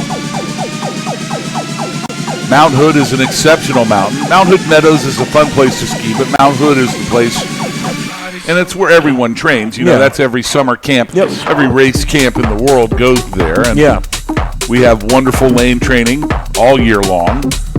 Mostly, though, in July, August. Right. Well, you guys also do the Windells usually, the camps, the big freestyle events. That's right. So, all types of skiing and snowboarding going on at Mount Hood. I think they have more skiers at Mount Hood in the summer than we do in the winter, if you want to know the truth. Really? Yeah. I could actually believe that. I makes think sense. that may be the case. It looks like Megan Stein from St. Olaf has unfortunately DNF'd as well, which means that our next racer on course is Susanna Serrano. Yeah. From Northeastern University. Susanna wearing bib number 112, 127.87 here in the morning sesh. Now she's going to put two together. She's off to law school next, and she can wiggle one ear, but only one ear. So, can't wait for her to pop the helmet off at the end and prove it once and for all. One ear. Just one. It doesn't say which one either, so. Of course it doesn't. Again, for those of you joining us live that don't know, I am literally just reading sheets that the athletes wrote for me. So if any of this information sounds random and not about ski racing, that is because it was written by your kid. Yeah, that's right. Yeah. However, if I don't get a sheet, I usually do make it up, and you won't know the difference usually. So here comes Northeastern University's Susanna Serrano. Serrano struggled a little bit high atop the course here in run number 2, but is now back under control. Making her way down the head wall. 5 gates to go for Serrano. She'll be followed by Jillian Hahn from Syracuse. And a great 2-run national championship combo here for Susanna Serrano from Northeastern University. Wearing bib number 112. She'll be back again on Thursday for the ladies slalom. Now it's Syracuse University's Jillian Hahn in bib 139. She'll be followed by Alexandra Griffin from Cornell University. The top of the drop comes Hahn. Hahn skiing conservatively now, taking her time, but she wants a finish. And, I mean, a finish is a finish. Yeah. Especially in a national championship. yeah, but see, she's no stranger to this kind of stuff because she skis the heat at Sunday River of her home mountain. She knows. So, yeah, she knows. Agony, White Heat, Tin Woodsman, Oz. What's a monkey's? What's it called? Flying monkey. Flying monkey? Yeah, Flying Monkey. That is I tease about it. It's only because I'm from Sugarloaf, right? That's fine. It's only because of that. I mean, you are too. I'm from Sugarloaf. You are too. Yeah, I've embraced it. Well, but you also went to the dark side. Yeah, I'm part of it now. But yeah, Flying Monkey. It's a great trail. It's my favorite run. It's a great run. I've done it like 3 times this year. The whole Oz section of Sunday River is my favorite. Back to live action. Alexandra Griffin now from Cornell University. She is across safely. A combined time of 2:56.17, wearing bib number 150. I didn't even know we had bibs with that high of a number on them. What a good two-run combo for Alexandra. The Cornell kids, they are having fun here at USCSA Nationals. I know that. I watched them at opening ceremonies last night in beautiful Herb Brooks Arena. What an incredible time we all had last night as 620-plus athletes walked out onto the ice where the miracle happened 44 years ago this week. And we had a great opening ceremonies. Heard from the president of the USCSA, Bo Bigelow, along with a couple of representatives from Lake Placid and from the Olympic Regional Development Authority. Meanwhile, Isabella Pelkey here from Clarkson. Yeah, she had a little bit of trouble there on the head wall, kind of got backseat a little in behind, but was able to pull it out. Yeah, still made it, recovered that. So a good two-run combo for Isabella. Jimi Hendrix wrote a great song called Isabella. It's one of my favorite songs by Hendrix. Maybe that's why I don't know if she knows about it, but now she will. Now she will. You can bet she'll go to Spotify and listen for that. There you go. We're all about knowledge here. Here's Ilsa Bastians. Ilsa from the University of Minnesota, Duluth. It's very cold there. Yes. There are a few cities in America that do not experience global warming, and that is one of them. And she's from Scandia, Minnesota, so she's used to it. It's cold. Yeah, it's cold up there. There's no question about that. And the Upers, if you're up there from Northern Michigan University, it's cold up there too. Yeah, but she finished here with a 2:59.89, so Bastian's there in with a good time. Here's Isabella Greep from Stanford University. 129.42 here in run number 1. She'll add to that as she makes her way down the head wall. Yeah, and it appeared Annika Prasad fell in front of her, so I think we might have jumped one, but either way. Tough break. Yeah, tough DNF there for Annika, and then, like you said, Isabella now coming through that finish line. Stanford bringing the great team here to the Alpine Championships this year. Glad to see them. As Isabella Greep with a combined time of 3:01.45. She'll score points for Stanford, the Cardinals. Wearing bib number 78. Maya Hill from the University of California, Davis. She has skied off course, wearing bib 65.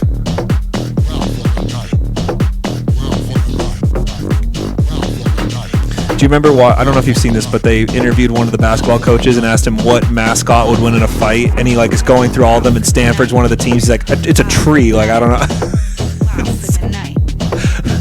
It's one of my favorite videos, but he's really breaking down every mascot and how they would fare, But I don't think that they have a tree run out on the football field. They did. Is it the tree? No, yeah, didn't they have a tree? Someone backed this up. Stanford backed us up, but I am almost positive it's a tree. No, but that's not the mascot, though, right? It's on the uniform. So you're telling me... Look at that. It is a tree. It's a tree. Yeah, it's a tree. I knew it. I'm good at mascots. Yeah, but they don't have a tree with eyes that runs around they do. high fives people. Yes, they do. They do. They do. I knew I'm it. looking at it on my phone right now. My God, they do. They definitely do. It's a tree. Yes. It's a tree mascot. It's a tree. I can't believe it. Let's go. I have not... If there was a fight between the Georgia Bulldog and the tree from Stanford, the tree would probably win. Easily would win, yeah. It's a tree. It could be as big as it wants. It would clobber you. It would clobber even if it doesn't move. Even if it doesn't move, it's just gonna stay. Do they call them the Stanford trees? No, they don't call them that, right? No, I don't remember what the actual the Cardinals. name? I thought it was the Cardinals. That's a bird. That's not a tree, is it? It's a color. I think it's a color. Yeah, It is. It's a color. Yeah. It's not a tree. But it's still a tree. Well, it's a tree, but I don't even know what it is. I like to think of it as a pine tree. Listen, they're not the only school that can't figure it out, all right? Auburn doesn't know if they're a war eagle or a tiger. Alabama thinks they're a wave. With an elephant. Now you're just attacking SEC schools because you're a Bulldog fan. Because we don't have any identity issues. Yeah. We know exactly what we are. We're Bulldogs, right? UGA 11, right? Is that what we're on? UGA 10 die? Francesca Bottazzini, folks, has skied off course. Or she did not start. It's a DNS here. Yeah. Oh, that's a tough break. The Stanford girls were waiting for their teammate Francesca Bottazzini to come down, and she will not be coming down for second run breakfast. But she will be back on Thursday as we take a look at Abigail DeMello now, the Husky from the University of Connecticut, 129.96 in the morning sesh. Yeah. She backs that up again with a 2:59.34, and look at that, a 53rd fastest time in the two-run combo for Abigail DeMello from UConn. Yep, also from Gould Academy. Gould, that's the reason she's doing so well. And she had her 2 knee surgeries, so I'm still just stoked that she's skiing. I think she is too, actually. Yeah. And we are as well. Now back to live action. It is Natasha Salmi from Columbia University. Salmi in bib number 101, a 133.76 earlier this morning in run number 1. And now taking it wide but safely here into the final head wall. 3 gates to go for Natasha Salmi.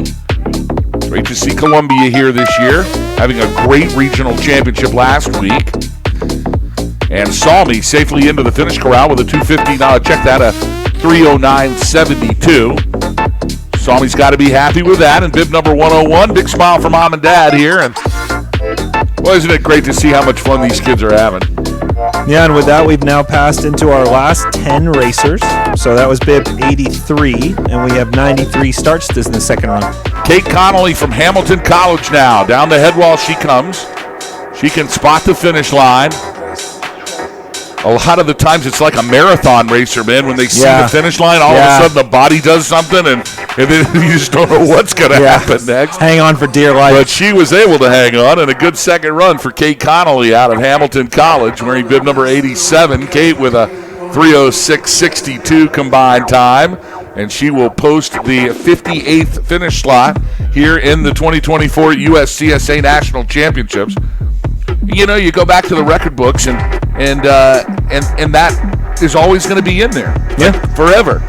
That's why the finishes are so important. And the internet is forever, and all of this will be live. You can re-watch yourself anytime you want. That's exactly right. Or listen to us if you don't want to watch. And you know, the thing about it is, though, is that the DNFs don't post, right? No, we don't post those results, right? And so a finish is an important thing. It really is. Right, even just moving, it moves you up. What place. Yeah. It doesn't matter what place, just as long as you finish the thing. Right. Margot Contolini now. Contolini is from the University of California, Davis. Yeah, and it looked like Meryl Sampson got caught up there, so did. DNF for Meryl, unfortunately. So that is Meryl Sampson from Columbia, Natasha Salmi's teammate. And she had a tough section. And that'll be the end of the day for Merrill. She'll be back Thursday for the slalom. Margot Contolini now from Cal Davis, successfully through the transition onto the top of the drop. Glad you're watching. Run number 2 here as the last 10 are making their way down. But what a day it's been for Castleton and Rocky Mountain College. We'll talk about that in a second as we see Margot Contolini from Cal Davis now into the final 3 gates. Yeah, Margot wrote her hidden talent as falling down every staircase, but then when we asked what was next for her, she said medical school. So at least she'll be able to treat her injuries from falling down all the stairs. Indeed. That's a good 2-run combo for Contolini from University of California, Davis. Now Penn State University's Audra Robinson on course. And Robinson, she's going to be followed by Claire Campbell, and then your final 5 is Becca Adams, Lily Gauss, Adela Hankova. That's probably Adela Hankova. Yeah, and Kyra Yonalinas. We're seeing Audra Robinson finish 2 right now on our live stream and also in the finish. A good time of 3:20.77 there for Audra Robinson from Pennsylvania State University. The Nittany Lions always bring the heat at USCSA Nationals. Of course, our next president of the United States Collegiate Ski and Snowboard Association is from Penn State University. Sarah Geiger is the president-elect. She'll take over after Bo Bigelow's tenure here.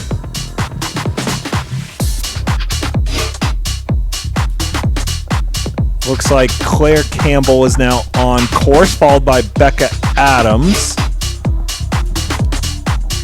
And obviously Claire Campbell out of the Claremont Colleges, and then Becca Adams from the University of Virginia. So good to see UVA here represented. Not a lot of tall mountains in Virginia, as far as I know. But there are enough. Yeah. I mean, there's not a lot of tall mountains in Michigan and Minnesota either. Right, they're here.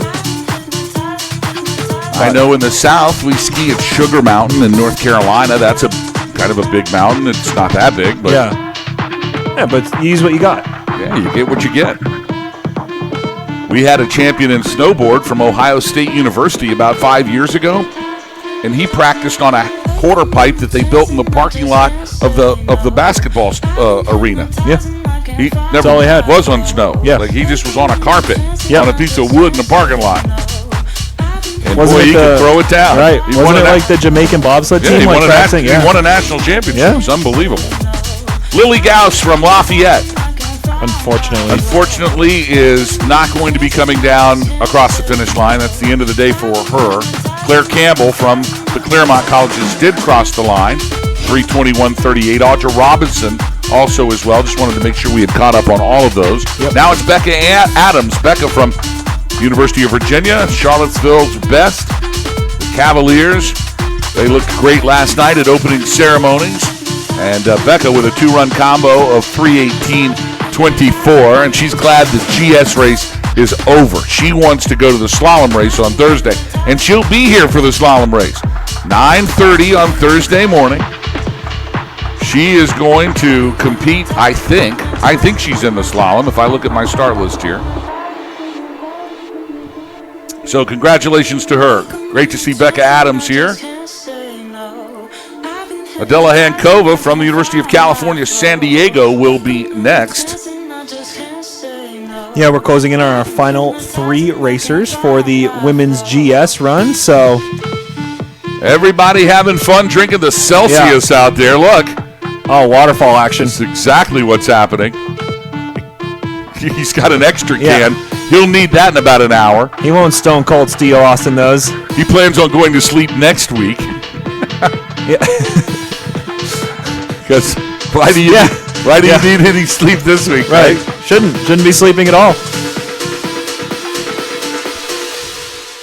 Yeah, and again, looks like we're waiting here on the final few racers, but it's been a wonderful day one, though, boss. I know you'll do your outro. I don't want to steal anything, but very exciting. How much fun have we had here in run number one is Brigitte Varney from Rocky Mountain College and Hilda Sato also from Rocky Mountain. They put the performance on this morning, and then this afternoon, somebody went and had a lunch or something that we got to find out what was in that lunch. Celsius. Because Emily Sten came out, and she put down the gauntlet in run number two. Just an incredible performance from Sten. 1:08.31, the fastest time in run number two.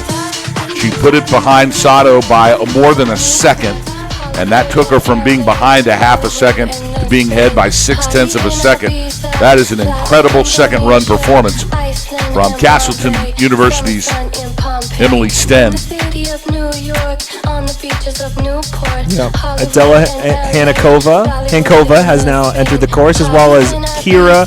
Oh, this is our favorite last name, Jano Linus. You got it. I know. You got it. I worked on it all break. But Adela wants to ask Candide how it feels flying, which is fair because he flies. I agree. We talked about it earlier, but he is reckless in a good way. Here is Adela Hankova from University of California, San Diego. Great to see the Alpine athletes from the Southern California schools. Not typically known for Alpine racing in San Diego, and that's what the USCSA is all about. We want to make it known. Right. And it's athletes like this who pave the way for other athletes in Southern California to say, hey, we can go to the University of California at San Diego and be a ski racer.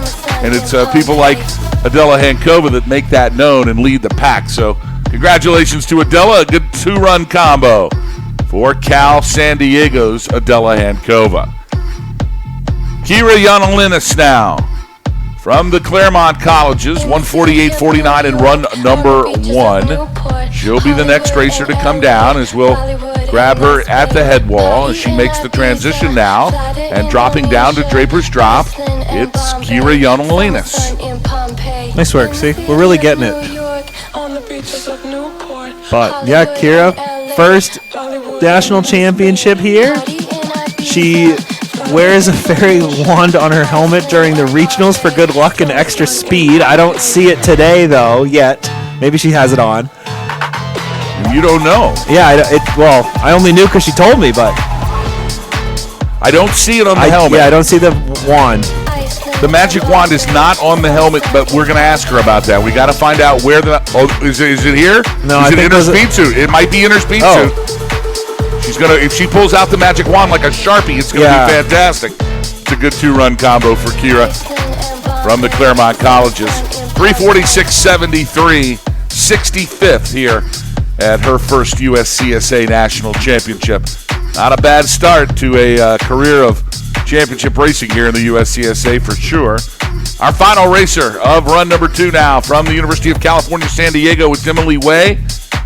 Emily in bib number 102, 151.96 in the morning session. She'll add to that here in the afternoon session as she makes her way into the center section and across the transition to the top of the drop. Emily Way. Emily can apparently read like 3 books in one day, which is impressive because I can't read one single book in a year. I mean, is it that you can't or is it that you won't? Yeah.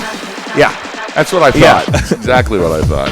The joke is that my New Year's resolution is to double the amount of books I read, but I read 0, and 2 times 0 is still 0, so. The final gate and under the finish banner, it is our last racer of the day, University of California, San Diego's Emily Way, with a 2-run combo of 347.69 for bib number 102, and Emily posts a 66th place finish here in the USCSA National Championships. And let me tell you, we started with 130 racers, and Emily Way's going home number 66. So who had a good run? Yeah. Who did well in this USCSA National Championship? They all did, that's who, no doubt about it. Let's go down your top 10 here. In the 10th position, from Northern Michigan University, it's Ainsley Kirk.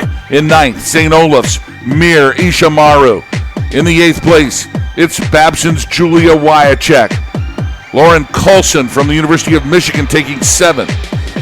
From the College of Idaho, it's Sasha Mueller in the 6th slot. Now rounding out your top 5, Sophia Brustia from Rocky Mountain College in 5th. Her teammate, Sign Vin Long, in 4th. Their teammate, Brigitte Varney, in 3rd. In 2nd place, also from Rocky Mountain College, Hilda Sato. But today, it belongs to Castleton's Emily Sten, who's going to stand high atop the podium tonight in downtown Lake Placid and receive her first USCSA National Championship Award. With a combined time of 2:15.85 and a rocket ride in run number 2 like we have not seen before. She wanted a victory and she got it, and she earned it all by herself. Our 2024 Ladies GS Champion from Castleton, it's Emily Sten. That's going to do it for us today from Whiteface Mountain. We'll be back tomorrow morning at 9:30 a.m. for run number 1 of the men's giant slalom. We hope you'll join us on the broadcast network here. On behalf of my high cameraman, that's Adam Hollenbach. Down here in the corral, it's Tim Devlin. And Bennett Moso on the board. My broadcast partner is Trent Rosenberg. This is Boss Hog saying so long, everybody.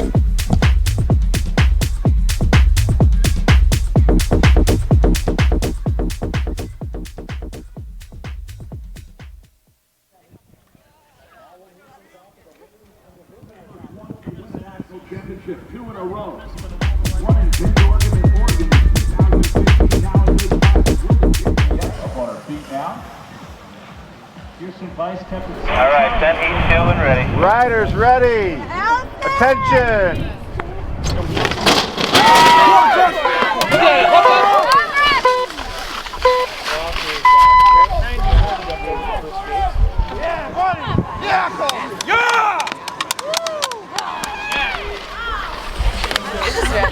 Yeah, open and see.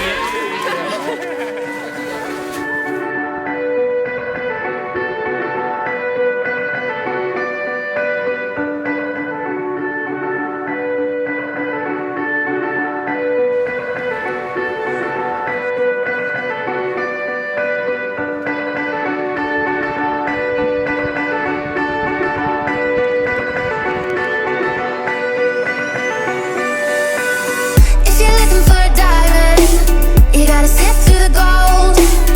If you're searching for a way out, you gotta take a new road. If you don't keep the motion moving, it can all feel the same.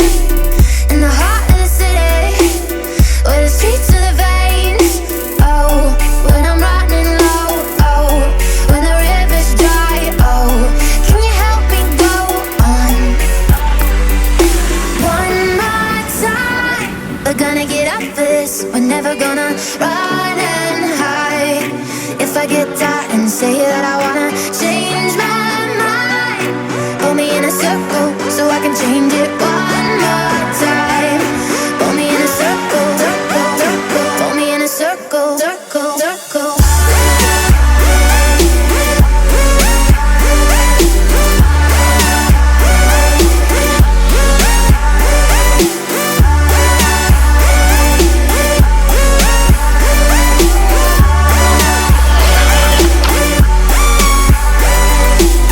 Oh, I know this is heavy, like the weight on your back, but I think that we can carry on to the last. And we're laughing and crying oceans at the smallest of things, but it feels so much better when we find the release. Oh, like a broken light. Oh, in the darkest night. Oh, can you flip the switch on? One more time, we're gonna get up for this. We're never gonna run and hide. If I get tired and say that I wanna change my mind, pull me in a circle so I can change it one more time. Pull me in a circle, circle, circle. Pull me in a circle, circle, circle.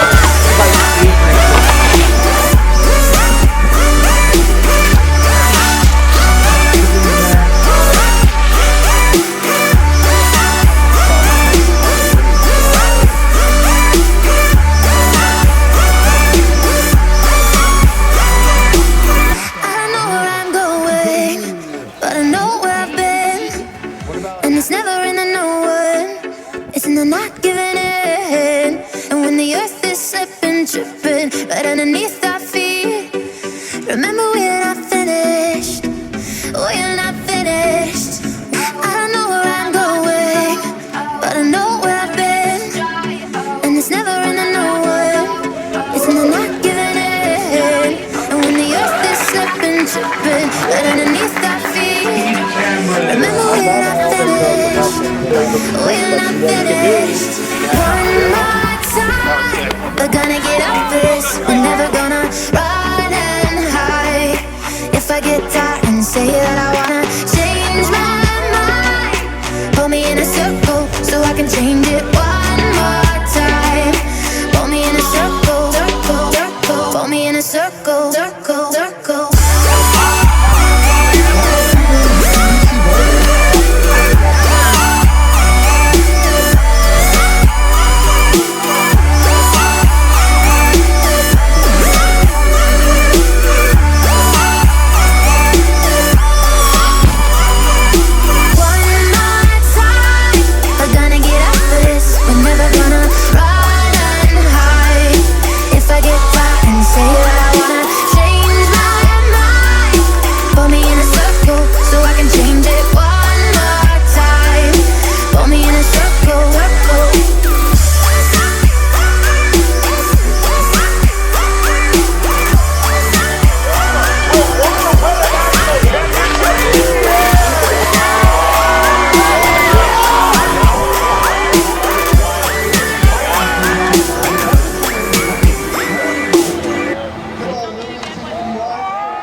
Championship 2 in a row.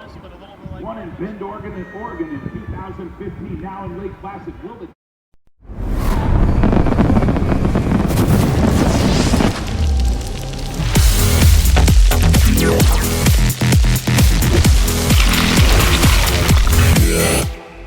Celsius, essential energy.